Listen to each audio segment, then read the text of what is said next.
Həsrətə sinəmdə yanar köz dedim, yazıq ürəyimə hələ döz dedim. Sənə könül açdım, sənə söz dedim, özümlə bilmədən baxdım günaha, mən səni sevirdim, sevmirəm daha. Bitən saadəti özgüyə verdim, təzədən göynədi köhnə bir dərdin. Yeniyə bu gecə yuxuma girdin, mənə inanmırsan, inan sabaha, mən səni sevirdim, sevmirəm daha. Biz elə uzaqıq, bizimki tutmaz. Uzatsan əlini, əlimə çatmaz. Bir də bu əllərim günaha batmaz, bir də tanıtmaram yaxamı, aha. Mən səni sevirdim, sevmirəm daha.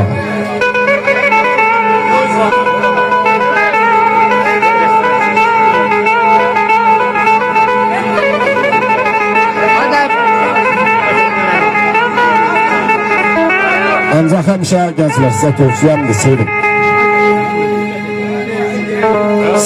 Sevgi təkcə əhmək deyil dünyada,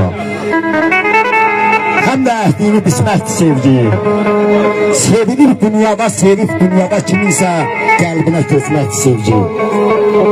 Sevgi dindirməkdir könül sazını, sevgi yaşatmaqdır ömrün yazını. Hiç çekip torpağa, ömrün uzunu, ebedi sonsuz qismət sevgi.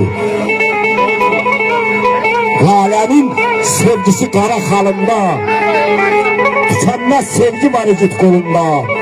Bizim ərəllərin vətən yolunda özü əziz canından keçmək sevgi.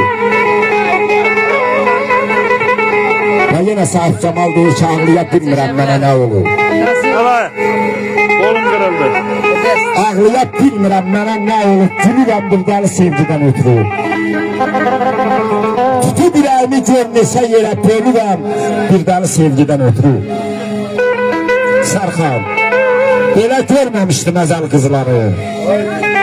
Bu qoşma bayatı qəzəl qızları. Könlümün başından gözəl qızları silirəm bir dəli sevgidən ötürü. Deyirsən yanına nəyə gəlirəm? Sənə bu sevgidə yiyə gəlirəm. Deyirsən yanına niyə gəlirəm? Gəlirəm bir dəli sevgidən ötürü.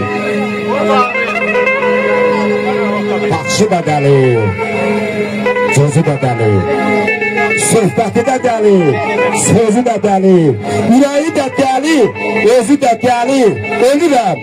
Ölürəm bir dəli sevgidən ötürü.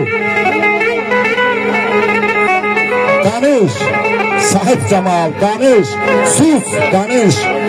Səsini içinə biraz qız, danış. Səni qınayacaq bütün dost, tanış.